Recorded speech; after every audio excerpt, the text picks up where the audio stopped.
पिछले कुछ दिनों में जिस तरह से गुजरात और उसके आसपास के इलाकों में बाढ़ का मंजर इस पूरे शहर ने देखा, उसके बाद जिस तरह की तबाही हुई वो किसी से भी छुपी नहीं है। फिलहाल इस वक्त गुजरात में हालात बिल्कुल सामान्य हैं। मौसम विभाग की तरफ से भी ये बात कह दी गई है कि अब डरने की कोई बात नहीं है। कई इलाकों में मौसम विभाग की तरफ से ग्रीन अलर्ट जारी किया गया है, यानी कि बारिश की संभावनाएं अब लगभग कम हैं। लेकिन आप देखिए कि पिछले कुछ दिनों में जिस तरह से गुजरात के अलग अलग हिस्सों में बाढ़ का कहर बरपा, उसके बाद जो तस्वीरें निकलकर सामने आ रही हैं वो कहीं ना कहीं इस वक्त चिंताजनक हैं। इस वक्त हम आपको जामनगर की एक दुकान की तस्वीर दिखा रहे हैं। ये इलेक्ट्रॉनिक्स की दुकान है और इस वक्त आप इसके अंदर की तस्वीरें देखकर अंदाज़ा लगा सकते हैं। यहाँ के चश्मदीदों ने, यहाँ जिन लोगों ने यहाँ बाढ़ का मंजर देखा, उन्होंने हमें बताया कि ये दुकान पूरी तरह से जो है वो लबालब पानी से भर गई थी और इस वक्त दुकान के अंदर की तस्वीरें भी यहाँ के तबाही की गवाही दे रहे हैं। लगभग यहाँ जो अहम इलेक्ट्रॉनिक्स के सामान थे, अब धीरे धीरे उन्हें यहाँ से शिफ्ट किया जा रहा है, दूसरी जगह ले जाया जा रहा है। लेकिन यहाँ टीवी से लेकर फर्नीचर तक सभी चीज़ें इस वक्त आपको बिखरी हुई नज़र आएंगी। और इस इलेक्ट्रॉनिक दुकान के मालिक भी इस वक्त हमारे साथ बात करने के लिए मौजूद हैं। सर, अपना नाम बताइए सबसे पहले। मेरा नाम संदीप बारानी है। संदीप भाई, कितने का नुकसान हुआ है लगभग? ये एक्चुअली यहाँ पे 10 से 11 फीट तक पानी भर गया था जी। और अचानक से जो रोड का पानी है वो पूरा भर चुका है जी। पूरे सेलर में।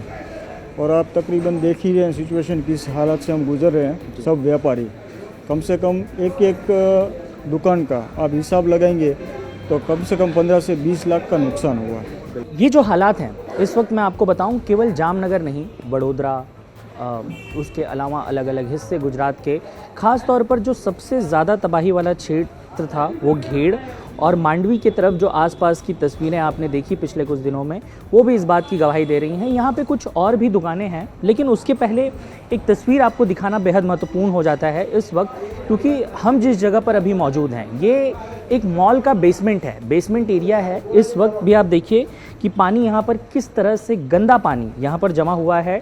ट्रैक्टर की मदद से यहाँ से सामान जो है वो लोड किया जाएगा, बाहर निकाला जाएगा। लेकिन फ़िलहाल आप देखिए कि जो गंदगी है वो आपको यहाँ साफ तौर पर पानी में देखने को मिलेगी। और किसी भी शहर में जब इस तरह की आपदा या इस तरह की परिस्थिति आती है तो उसमें सबसे महत्वपूर्ण जो रोल निभाते हैं कि आफ्टर इफ़ेक्ट्स क्या हैं, क्योंकि जिस तरह से इस शहर ने इस त्रासदी को देखा और उसके बाद अब जो परिस्थिति यहाँ पर बनी हुई है, आप देखिए यहाँ पर सामान लोड करके निकाला जा रहा है और यहाँ के लोगों की ही अपने आप में, सिर्फ इस ग्राउंड फ्लोर पर जो दुकानें थीं वो भर गई थी, लाखों का नुकसान हुआ है। और अब आप ही इस बात का अंदाज़ा लगाइए कि शहर ने जिस तरह से इस पूरी त्रासदी को झेला है, उसके बाद जो नुकसान हुआ है वो अपनी जगह, लेकिन ख़ास तौर पर मौसम विभाग और उसके अलावा बाकी लोगों की माने तो अब जो है वो पूरा खतरा टल चुका है। लेकिन मेडिकल डिपार्टमेंट्स की तरफ से एक बात ज़रूर कही गई है कि इस तरह की परिस्थिति अगर किसी शहर में उत्पन्न होती है तो उसके बाद जो गंदगी शहर में फैली होती है वो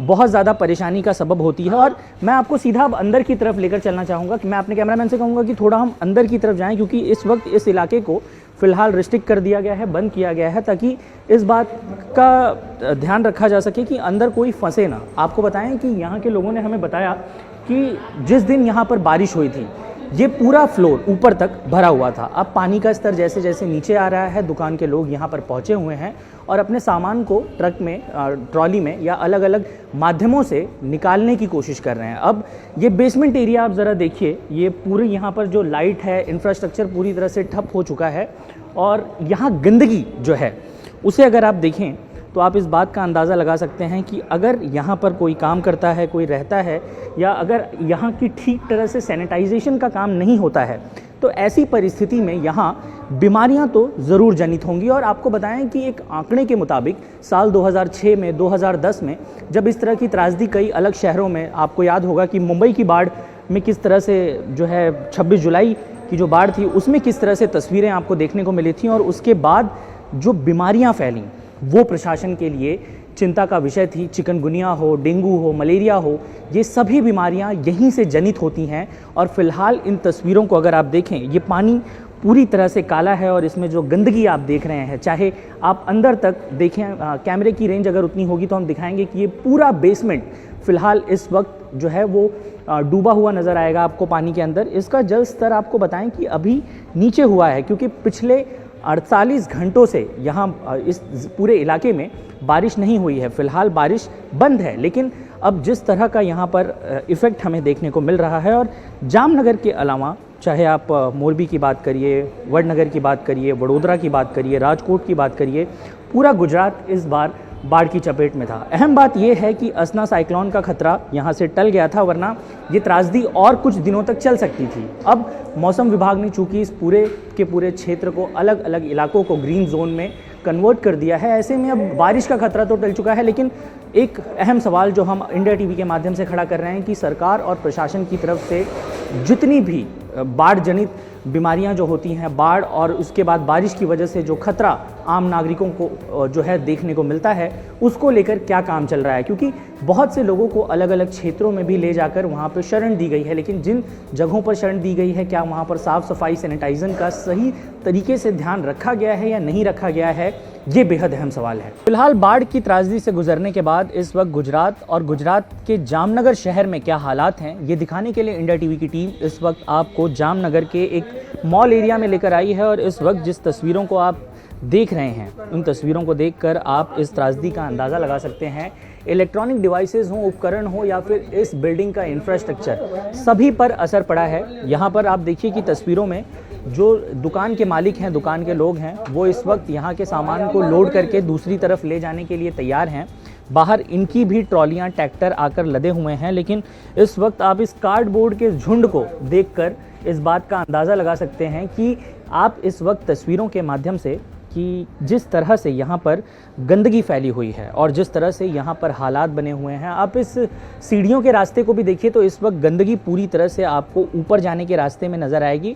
दूसरी तरफ से आप जा सकते हैं, इस तरफ का रास्ता फ़िलहाल बंद किया हुआ है। हम आपको दुकान के अंदर भी लेकर आते हैं और दुकान के अंदर की आपको तस्वीरें दिखाते हैं कि फ़िलहाल अगर आप देखें तो ये एक जूते चप्पल की दुकान है, और इस वक्त इन जूते चप्पलों की क्या हालत है, क्या तस्वीरें हैं, वो आप देख सकते हैं। सभी का सभी जो ये देखिए, अगर आप देखें तो चप्पल की दुकानें हों या जूते हों, जो ये पूरा का पूरा सामान जो है वो पूरी तरह से अगर आप देखें तो ये ख़राब हो चुका है। अब इन्हें दूसरी तरफ ले जाने का काम चल रहा है, और इनमें कितना नुकसान हुआ होगा आप इस बात का अंदाज़ा लगा सकते हैं। क्योंकि गुजरात जिस तरह से हम मानते हैं कि कारोबारियों का शहर है, कारोबारियों के शहर में इस समय जो कारोबारी समुदाय को नुकसान हुआ है, इस बात का आप अंदाज़ा लगा सकते हैं। आप देखिए, मैं अपने कैमरामैन को कहूँगा कि थोड़ा इस तरफ जूम करें ताकि हम आपको ये दिखा सकें कि इस वक्त यहाँ पर जो हालात हैं, ये जूते चप्पल की ये पूरी दुकान ये नीचे की तरफ बेसमेंट में पूरी तरह से डूब गई थी। अब जब ये डूबने के बाद आपको नीचे की तस्वीरें हम दिखाना चाहेंगे कि आप देखिए ये पूरा का पूरा जो सामान है, ये इसके अंदर ऐसा नहीं है कि सामान नहीं है, इसके अंदर अभी भी जूते चप्पल सब कुछ आपको देखने को मिल जाएगा। और इस दुकान के भी मालिक इस वक्त हमारे साथ हैं। सर, नाम बताइए अपना। हितेश भाई। हितेश भाई, क्या हालात हैं इस वक्त, कितना नुकसान हुआ है लगभग? मेरा तो ये गोडाउन है, बाहर दुकान है मेरा जी। 5-6 लाख का पूरा बिना हो गया। गोडाउन में हुआ है। और दुकान में क्या हालत है? दुकान में ठीक था, वहाँ पे पानी थोड़ा ही भरा था? वहाँ पे थोड़ा हुआ है, दुकान बाहर है। एरिया होने की वजह से ये थोड़ा नीचे है ना, इसीलिए पानी बहुत आ गया है जी। नहीं तो इतना नहीं आता है जी। पहले कभी बारिश में ऐसे हालात देखने को मिले थे आपको? नहीं तो इतने तक पानी आता है वैसे जी। इस बार तो ये पूरा डूब गया है जी। पूरा डूब गया था। सब देखो आप, तो अभी ये 5-6 लाख का मैंने माल तो निकाल दिया है जी। अच्छा, ये लगभग कितने फुट की ऊंचाई होगी इस पूरे दुकान की? ये तो होगी, मेरे को भी मालूम नहीं है। मतलब 10-12 हम अंदाजा लगा सकते हाँ हैं। हाँ अंदाजा। तो आप देखिए, नीचे का जो सामान है वो तो खराब हुआ ही हुआ, ये जो निशान है पानी के वो भी आपको देखने को मिलेगा, क्योंकि दुकान पूरी तरह से पानी में डूबी हुई थी। अब जब लगभग कितने दिन हो गए हैं सर पानी यहाँ से उतरे हुए? ये कल उतरा पानी, 3 दिन से पानी था। 3 दिन से था। हाँ। तो पानी उतरने के बाद पहली बात तो ये कि जब ऐसे हालात बने हों किसी शहर में, किसी जगह पर, किसी दुकान में, तो आप उस दुकान के अंदर आ नहीं सकते। अब जब हालात जब थोड़े सामान्य हुए हैं, थोड़े ठीक हुए हैं, उसके बाद लोग अपनी अपनी दुकानों में पहुंच रहे हैं। कितना नुकसान हुआ है, कितना माल ख़राब हुआ है, इसका भी जायज़ा कारोबारी समुदाय की तरफ से, लोगों की तरफ से लिया जा रहा है। हमने आपको इलेक्ट्रॉनिक्स की दुकान दिखाई, जूते चप्पल की दिखाई, कपड़ों की दुकान की भी वही हालात हैं। जिस तरह से हम इसमें तस्वीरों में अगर हम आपको दिखाएं कि उस दिन के जो हालात थे और आज जो यहाँ पर हालात हैं, ये दोनों कहीं ना कहीं आप ये तो कह सकते हैं कि खतरा बारिश का फ़िलहाल गुजरात से टल गया है, लेकिन एक बड़ा नुकसान पीछे छोड़ गया है।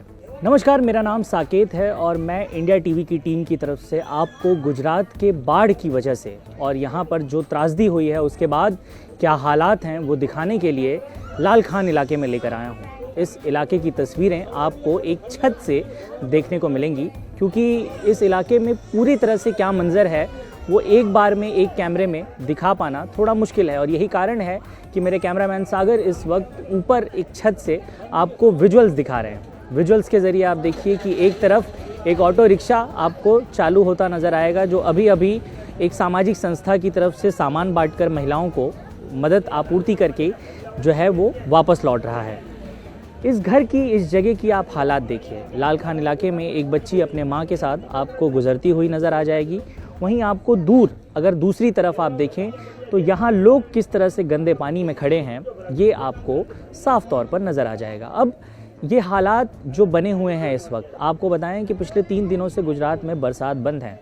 मौसम विभाग ने ऐलान कर दिया है कि अब पूरा का पूरा जो इलाका है वो किसी भी प्रकार से रेड अलर्ट नहीं है, हर जगह ग्रीन जोन है और कहीं भी परेशानी की कोई बात नहीं है। बारिश अब थम चुकी है। लेकिन हम अपने देश में जो तस्वीरें देखते हैं, फ़िलहाल अब हम उन्हीं तस्वीरों को आपको अपने कैमरे के माध्यम से दिखाने की कोशिश कर रहे हैं, क्योंकि इस वक्त इस पूरे इलाके में आपको केवल और केवल गंदगी देखने को मिलेगी। जिस गंदगी में हम फ़िलहाल यहाँ पर बच्चे आपको जो है वो पतंग का मांझा आपको लेकर एक दूसरा बच्चा आपको नज़र आएगा कि आप देखिए वो खेलता हुआ नज़र आ रहा है। अब अगर इस जगह, इस हालात में अगर आपको रहना पड़े तो आप समझिए कि बीमारी क्यों ना फैले, क्योंकि अगर इस तरह की गंदगी अगर किसी जगह पर हो, मेरे पीछे भी अगर आप दूर तक तस्वीरों में देखेंगे तो आपको केवल कीचड़ और मलबा नज़र आएगा, जो इस बाढ़ की वजह से, जब यहाँ पानी भरा, आपको बताएं कि यहाँ के लोगों ने ही हमें बताया है कि जिस वक्त यहाँ बारिश आई लोग बाहर चले गए थे, अब धीरे धीरे वो घरों में वापस आ रहे हैं और अपना जो सामान है, जो नुकसान है, वो आंकने की कोशिश कर रहे हैं।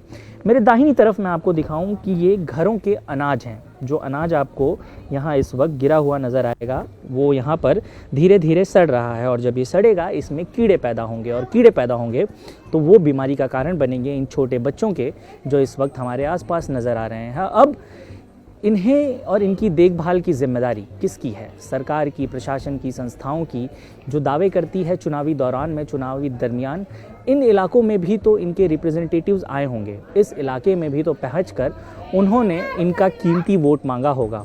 इन्होंने भी तो कहा होगा कि जो हालात हैं अब इससे बाहर निकालने के लिए सरकार, पालिका और प्रशासन क्या कर रही है, अहम सवाल वो है।